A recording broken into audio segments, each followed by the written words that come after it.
Welcome to Show and Tell, a show about cavorting, conflict, and the game of cat and mouse. I'm Carmen. And I'm Fred. And tonight we are going to be recapping episodes 9 through 13 of Love Island UK. So, episode 9 starts with Rachel, who came in on last part of episode 8. Yeah. She is given 24 hours to choose between Brad and Chugs, and she chooses Brad. Right. What are our thoughts on that? I don't really think it matters, honestly. Like, as I think about it a little bit more, I feel like Chugs would have chose somebody differently once they came in. And I feel like Brad is definitely, like, he's proven it, he'll choose somebody else. I feel like Chugs was more genuine. But as soon as somebody came in, like the selfishness of the game takes over, which it should.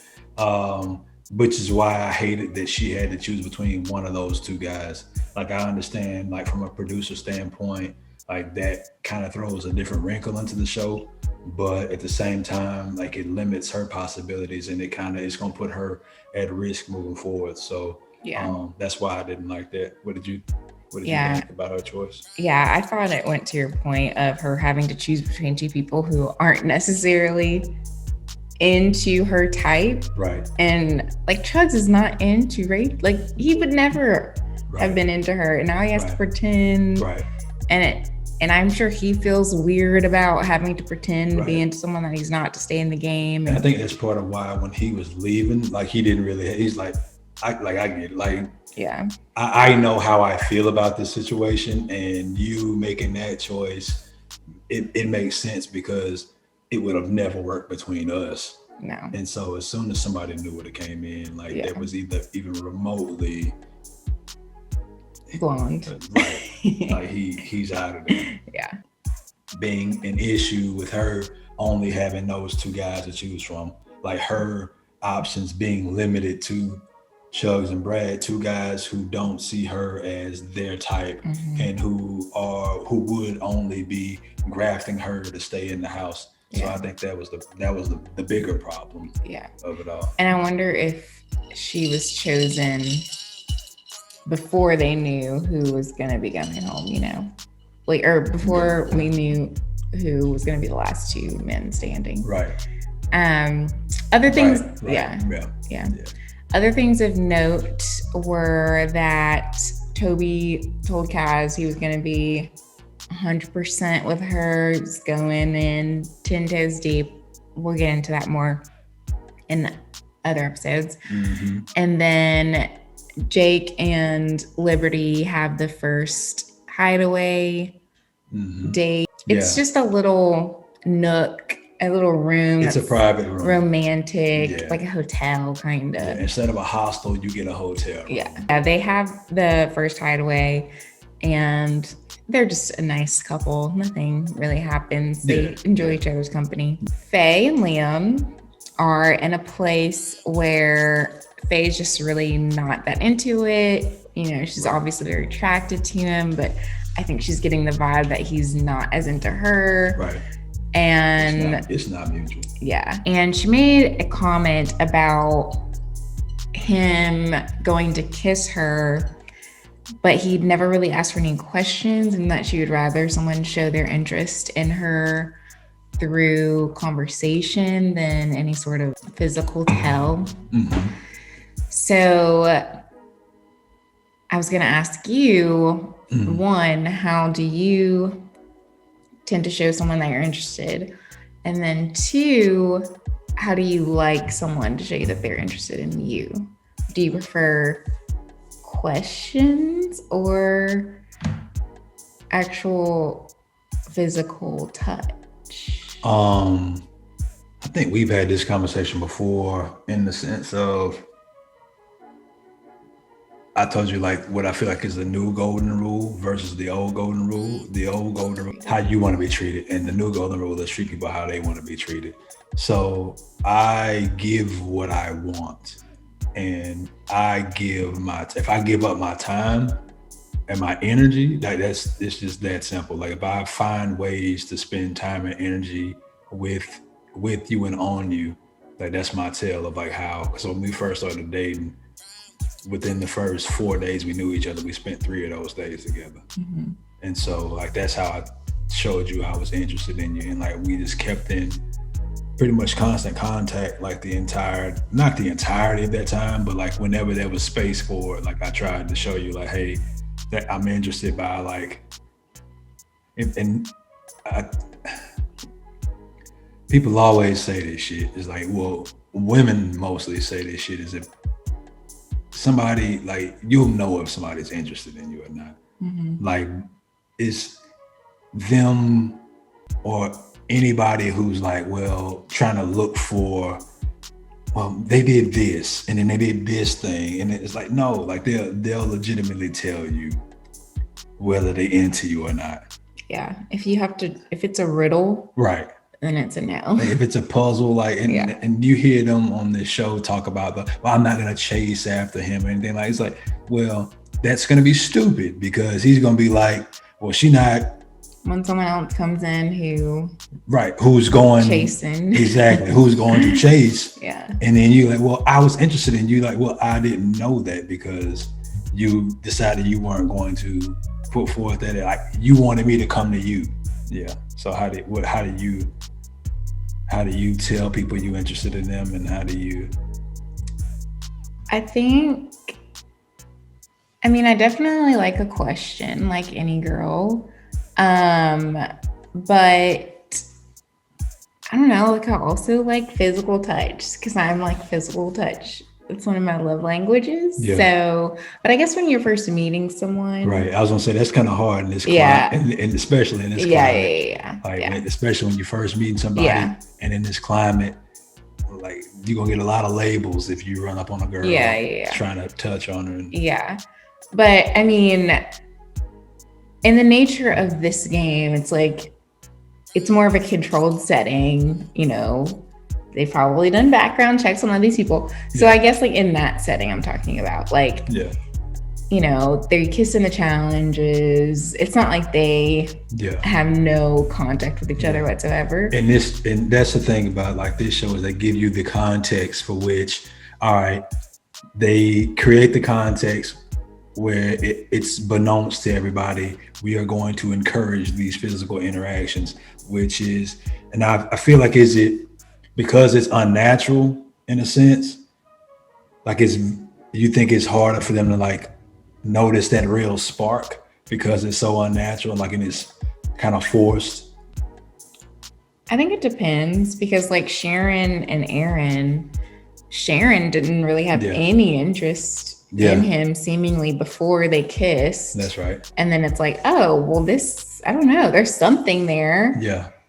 Where in the real world, you probably just wouldn't never kiss someone that you didn't seem interested in, and you would never find out. You never find out, yeah. So I don't know. But then again, it's kind of like The Bachelor or The Bachelorette, like you're in this beautiful location. It's like, you know, you have all these unrealistic standards. You're going on these really nice dates, these hideaways, and so you might be trying to like spark something, or not this year because they don't COVID and everything, but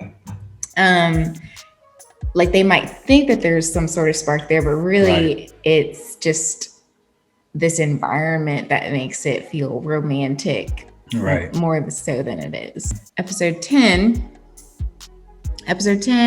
they have a couples brunch. We kind of see who's into each other, who's not. Faye and Liam. They sit at that table and like nothing happens. It's dead. Like it's so dead. Yeah. And I think it's a dead ting. It's a dead ting. One of a piece of hair gets into like his muffin and he mentions that. And I think that was like the almost the entirety of that conversation. Yeah. And it's funny because, well, we'll talk about that later on, because they don't really start talking more until it's too late, kind of unraveling. And their conversation is more entertaining and enjoyable, and they have a lot better back and forth when they're better friends. Is what you start to realize. But. Lastly, they play a game of how well do you know your partner. That's always dangerous. I think that's the point of those games, is stir up kind of, drama. yeah. So the questions that were asked, knowing me, knowing you, Oh yeah. what they think their partner would think is their favorite sex position, have they had any cosmetic surgery, what's their biggest turn on, the oldest person that their partner has ever slept with, they guessed at that age. But the main thing was cosmetic surgery. Yeah. And Hugo made the comment that he doesn't like fake women, which I thought he was talking about personality. Like, I don't like a fake person, but he was saying he doesn't like. He said he doesn't like fakeness. Yeah, and all kinds of fakeness. Yeah. And he kept saying it, and he said he only said it twice. It sounded like he said it more. He might have said it like 8 times in like a span of 30 seconds. Yeah, like he said it quite a bit. And on this show, you get a lot of people who have had cosmetic surgery of some sort, and I think all of the girls except for 2. I think all the girls except for Kaz. Rachel has too. Was Rachel in there yet? Yeah. I think she said she had, or I don't know if they mentioned her exactly. Okay. Yeah. But for sure Kaz doesn't. She doesn't have anything. But Sharon got very upset. Sharon and Faye got the most upset because they've had the most cosmetic surgery done. I don't know about most. They've had the most cosmetic surgery. They have. Both of them have done their lips. Both of them have done Botox. Both of them have had their breasts done. Yeah. Faye and Sharon got really upset because they have had surgery done, and they felt that Hugo was very uneducated on why women have surgery done, like the insecurities and what encourages or prompts a woman to have surgery is usually not her own. It's a beauty standard. It's a global beauty standard that we all feel in some form or fashion that we have to subscribe to, because otherwise we won't be attractive. And on this show, you realize how much attractiveness is important to men. Right. And if you're in a relationship with one and you're not. And so, like, one of my friends and I were talking about beauty standards and what women have to go through to make ourselves attractive in this world. And she was saying how, like, she hides some things from her partner, like what she does, because she doesn't, because he's like, you're beautiful the way you are, and the way she is, enhanced a little bit. Yeah, it's like based upon these procedures that he thinks is natural. And the funniest thing is that he was talking about, my grandma, I thought she was the most beautiful woman ever, and she never had anything done, They were at Christmas, and he was saying this, and his mother goes, "Grandma had 2 facelifts." And he didn't know, and he was like completely just like his face just dropped. And my friend was like, "This is what I mean. Like, y'all think this comes out the box, but no." And also, like, the women that people tend to find attractive have more than likely nowadays have done something. And so when you say that you don't like fake women, I'm curious who Hugo's celebrity crushes are, and if they've done anything. Nobody's interested in him, really. Like, we've seen he's interested in Faye, we've seen he's interested in Chloe. Both have a lot of cosmetic surgery, and he wasn't the person who ended those relationships. They did. And like, they friend-zoned him early and often. Yeah. So he would have gladly, I'm sure, he would be with Chloe in a romantic relationship if she was with it, but she put up that barrier immediately. And she's had cosmetic surgery.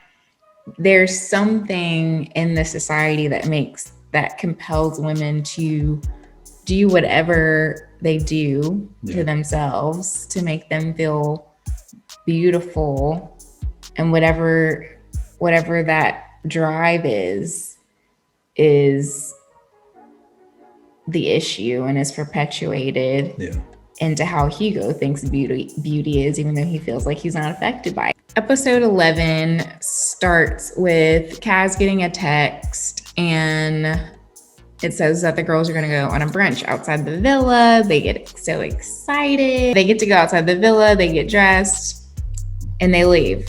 They're at brunch, and they send a picture. Yeah, they decide to take a selfie of themselves at brunch. Little do they know, in the villa, the boys get a text that 2 new girls are there to meet them. Oh my days, that one in the black. Yeah, good. You alright? Hi. Oh my god. Are you alright? Hello. So 2 girls walk in, Lucinda and Millie. Lucinda's 21. I think Millie's 24 or something like that. And they're both very, very pretty girls. The boys think that they're the most beautiful girls who have walked in thus far. And Certainly Brad does. oh, Brad's so excited. Oh my days, that one in the black. Yeah, very. More excited than his fake excitement for Rachel. They walk in, all the boys talk to them. They get this text from the girls of a selfie. They take a selfie, send back to the girls, and now the girls are like, oh, shite. And then so they wrap up brunch and they Quickly head back to the villa. And the girls meet the new girls. The girls get a text saying that they can go on a date, a short date with 3 boys each. The boys are gonna cook dinner. A starter, a main, and a dessert. Millie picks first. She chooses Aaron for her starter, Liam for her main, and Hugo for her dessert. And then Lucinda chooses Brad for her starter, Hugo for her main, and Aaron for her dessert. So they both pick Hugo, both pick Aaron. And you can see Sharon's face. She continuously says that she doesn't care. No, so I don't care that this is happening. When they go on the date, Yeah. she continuously says, I don't care, but I'm not worried. I'm not worried. Yeah. And I don't see them as long-term people. And she's like, of course they would pick him. Like, he talks to everybody. He's so calm.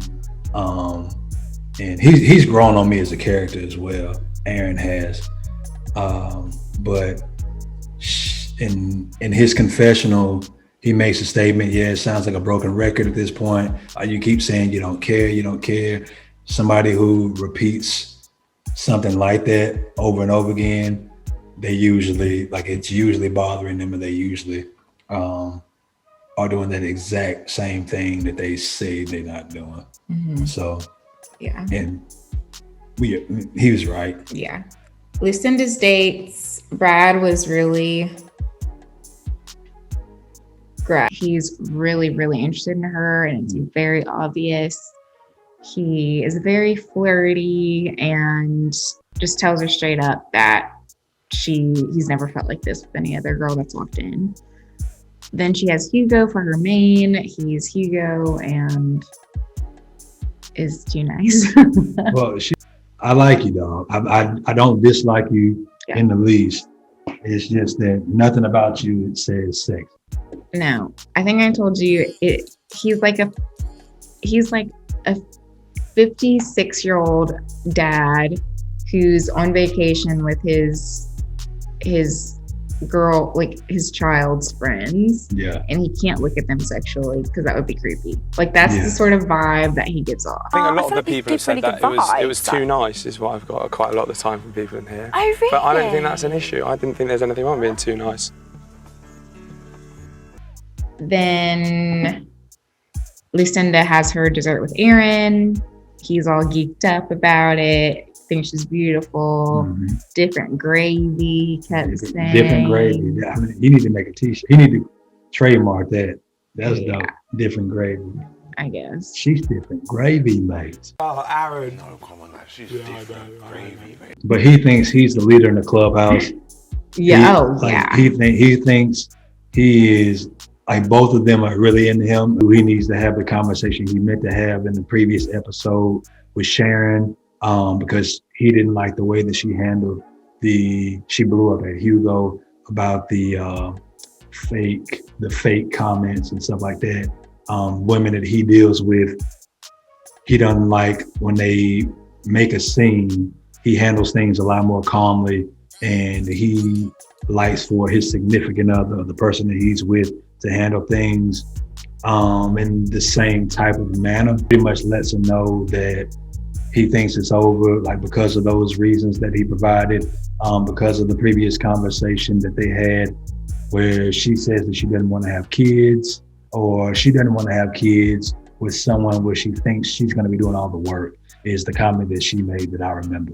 But he took that as she doesn't want to have kids, and she rightfully so says that that's a little bit unfair. Like, she was being very open and forthcoming with how she feels personally, and he took that and used it against her to separate.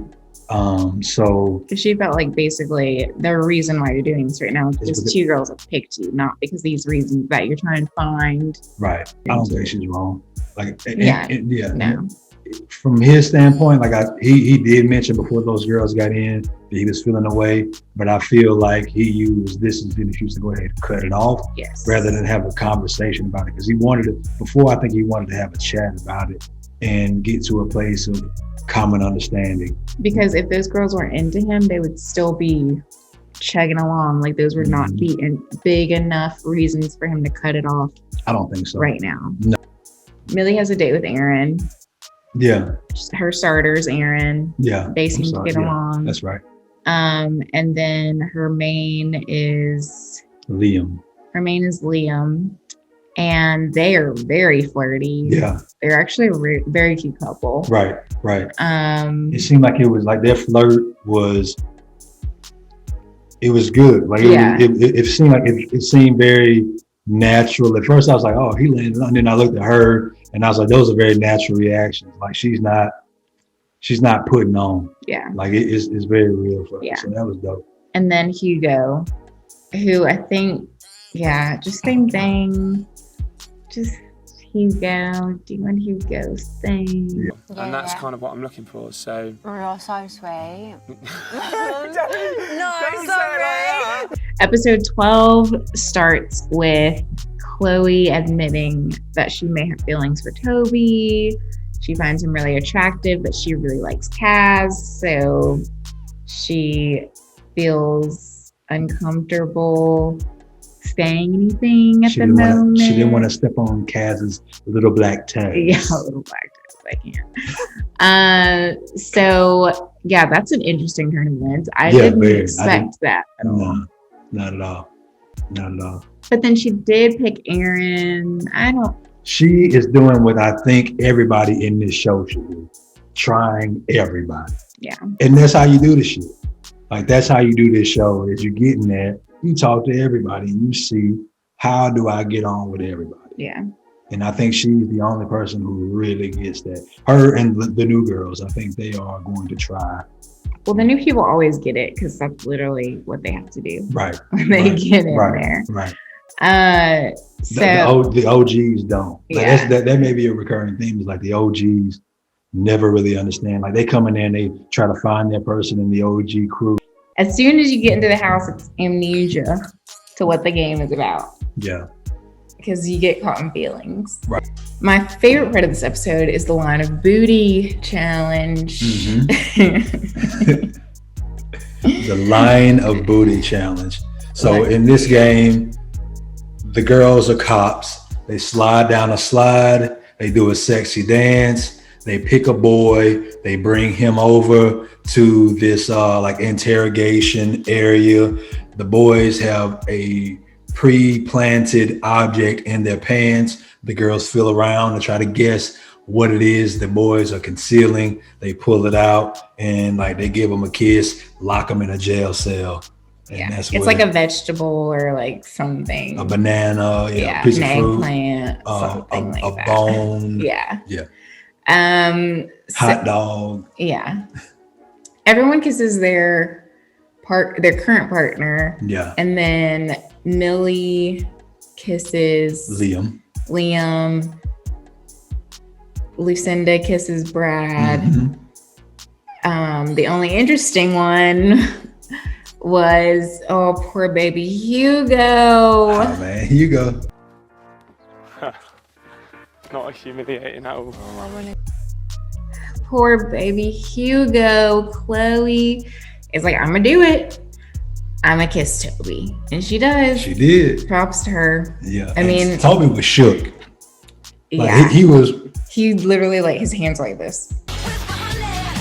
He didn't want to offend Kaz, but he also really wanted it. Yeah. It was a lot of mixed emotions. Yeah. Like, his head was all over the place. Yeah. And then the only funny thing was Rachel, y'all, she almost dies. Yeah. She almost perishes. There's a safety barrier. She came down the slide. She landed on 2 feet.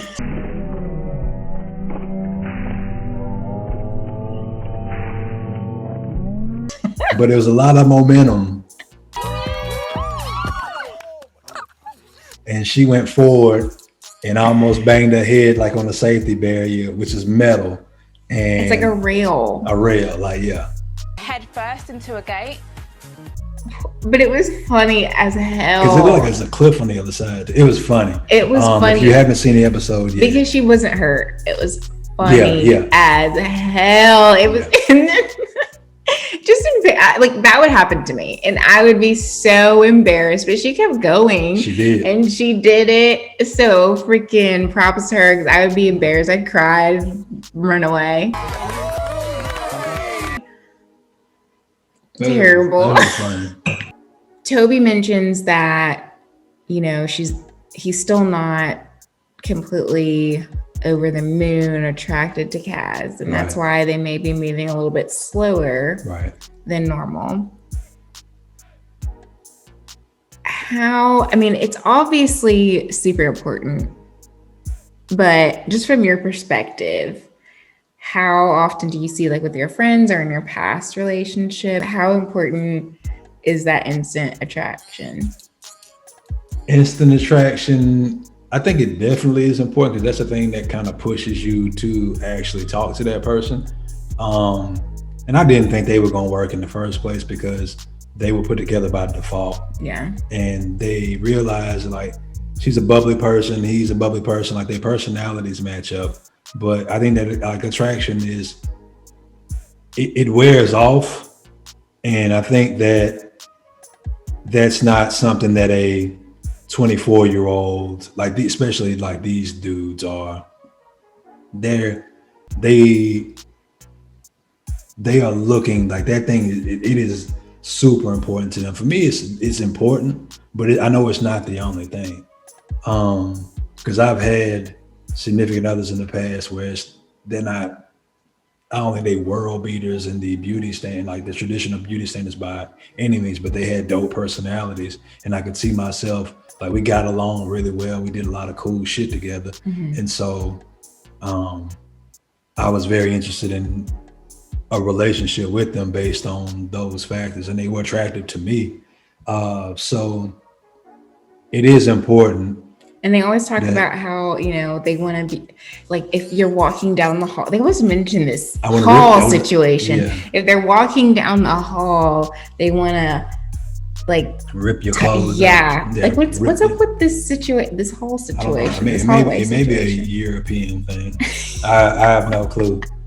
Other things of note, Liberty tells Jake that she's not going to give him 110% anymore. You're cut off. Yeah. Guess who ain't getting no more McRib? You. Yeah. I really like Liberty. I think that she understands Jake a lot, and she understands herself, and she understands guys. Yeah.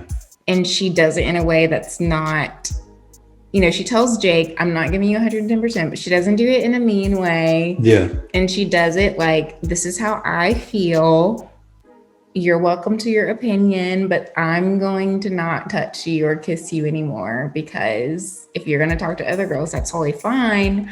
But now we're going to have to step back with each other.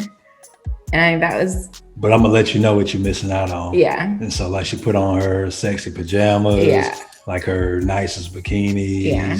And it's very, I respect her a lot. Her perspective on things and like how she carries herself. The episode ends with Toby kissing Chloe on the terrace. Mm-hmm. Dumb move, smart move. What are your thoughts? Dumb. Just dumb. This is like 5 minutes after. 5 minutes after he tells her. After he tells Cass that he like wants to get to know Chloe. He go upstairs. 5 minutes. Like it might have been in real time an hour. Yeah. Let's just say it was an hour. He goes upstairs. They have a conversation. They kiss. He come back downstairs, and their whole mood is changed. Like at least I do think you do what you want in this game, but you've been with this person. You've been sleeping in the bed with this person since day one. You move very slowly with her, because you weren't initially attracted to her. I get that. Like you didn't really want a relationship. You just felt compelled because this was the person who was showing you. She liked you more than you liked her. You felt like you needed to at least explore it. You did. Wait till the next day. No, wait till the next day. Because Chloe doesn't have any, she doesn't have to show any to Hugo loyalty to Cass. But I think Toby has like a little bit of responsibility. Yeah. Well, it's all women keep talking about that girl code thing, and which is okay. Like I get it, but at the same time, that kind of stops at the door a little bit, and you realize where you are, the situation. You got to move forward differently. You can't stand on those tenets and rest on your laurels. You got to come in here doing what's best for you. Yeah. Like it's Love Island. It's not Friendship Island. It's not coming in here. It is who is willing to do what they need to do to find the person they want to be with. Can you find that in somebody in here? Or are you willing to pursue it, and to what end? Yeah. And Chloe's said that she came in and she was like, watch your man around me, because if I'm interested, I'm going. Millie and Lucinda and Chloe have started this little group that I think is the first time we've seen a group who is hell-bent on doing what needs to be done personally to find love. They're the first group of people who have kind of cast away on the woman's side, like this girl code. And I think like they still have it, but they have an understanding of, we understand what you need to do because we understand the game. And I don't think like that other group of women understand that game, and they're not willing to play that way. Episode 13 begins with Kaz saying that she shouldn't have put all her eggs in one basket with Toby. And I agree for sure. Yeah. But I wanted to ask you, when you were dating with your friends, what have you noticed? Like, do you tend to put all of your eggs in one basket when it comes to dating? Or are you more of a date around, see what's what kind of person? I think my actual personality is to be monogamous. For the most part, I put all my eggs in one basket. Mm-hmm. Prior to meeting you, I had probably like a 3-year from like 23, early 23, mid 23-ish to, I was for these streets in college. First few college years, freshman, sophomore year, roughly halfway through my junior year. Like I may have made it to Christmas and been monogamous. But after like, I've been for these streets, but after Christmas, my junior year till roughly now, there was a stint in Houston where I was for these streets. for a little while. And then, yeah, after I met you, I was not for these streets. Thank you. I don't even have to ask you. Yeah, no, completely 99% monogamous. Did not date around until like right before I met you. I was going on dates and quite terrible ones, but it was still fun, and I definitely was on that trajectory. With my friends, I see that they used to be very monogamous in their dating patterns, and then as they get older, still not in a relationship, they date around to see, well, I'm not just gonna like stick with one person and then it might not work out. Yeah. Like I'm gonna see date as many people as I can for now. Oh, one thing that I wanted to talk about was Liam tells Faye that he's gonna crack on with Millie. And you can see that they're very comfortable with Faye and Liam, that is, are very comfortable with each other. Yeah. And they become really good friends and they respect each other, but they're just not, it's just not there for them. And I think they both know that. And Liam tells Faye up front, okay, I'm gonna move on now, basically. Right. I wanted to see your thoughts on the difference between how Liam handles his situation versus how Toby handled his with Kaz. Yeah, I think you definitely see a level of maturity in Liam that you don't see in Toby. Which is, they're the same age, I think. I think they are the same age. Yeah, they're both 20. No, I'm sorry. Liam's younger. Liam's 21. How old is Toby? 22. Oh. Yeah. And Liam has only been with Faye 3-4 days, maybe. And he's like, well, we coupled up. We sleep in the same bed. She sees that I want to be with Millie. I know I want to be with Millie, but out of respect for her, I'm not going to kiss you like we're gonna wait until we in a relationship or we in a coupled relationship, you and I, Millie, before we move on. I think that just shows a level of maturity. It shows a level of self-discipline. It shows a very high level of awareness of the situation. It shows a regard for her feelings. Yeah. And like her situation of not having anybody right now. Yeah. And I think that shows a very high level of maturity on his part and shows his restraint. And yeah, I definitely, that's how I would have handled it personally. Not that Toby's handling anything wrong. That's just not how I would have handled it. And then lastly, a question I had was towards the end of the episode, you know, Aaron and Sharon have had this conversation previously where Aaron pretty much calls it off. But then Millie and Lucinda are not into him. Yeah. And I think he understands this. And then later in the episode, you hear Sharon say, you know, that Aaron's given her mixed signals. And then at the very end of the episode, you see them in bed together and Sharon's like laying down and they're all cuddly and shut up. And how do you feel about in the Love Island game specifically, getting back with someone who's cut you off? I think it is the microcosm of the macrocosm of the world. It happens. Yeah. I feel like I don't think it happens enough on this show, honestly. The things that she said to Toby when they were on a terrace during those dates was that, yeah, like me and Aaron are the same, like when it comes to intelligence, like he and I are similar when it comes to personality. Like they mesh very well. Never saw Lucinda and Aaron meshing well. And she says it like, I'm long-term. That girl's not long-term. I don't know how I feel about them yet. I really don't. Like you got to figure it out. You can tell who is really trying to figure it out. With Jake and Liberty, they gonna end up working out. They'll be there at the end.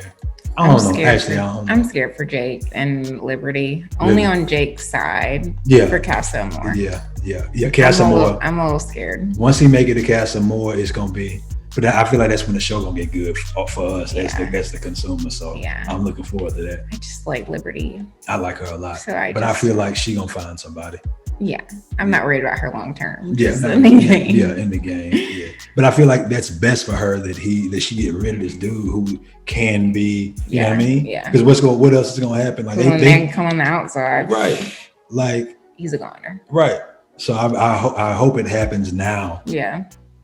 Versus it happening later on when they committed to each other in the real world. Like we'll see how with this new cat coming in, because that's what you see at the end of 13 is Teddy. Yeah. Teddy. You learn his name, you see what he looks like, new black guys coming in. So we'll see how he reacts to now it seems like these two single black women in the house, and then how the other women react to him.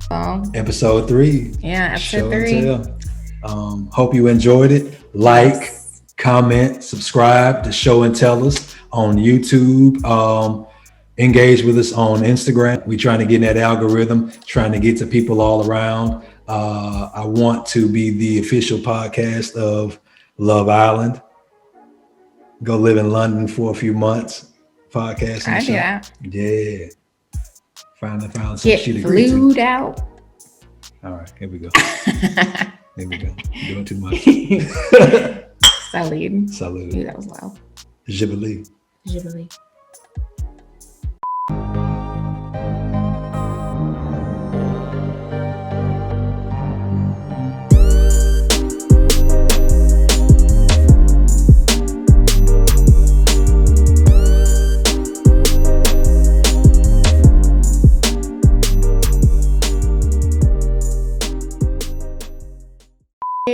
Just to get out. A boozy brunch. Yeah, boozy brunch with the brunch boots. With brunch boots. Just try to say that 4 times fast. Boozy brunch boots. Brunch boots. Boozy bunch. Boozy brunch boots. Can't do it. Boozy brunch boots. I'm tongue tied anyway. I'm from Alabama.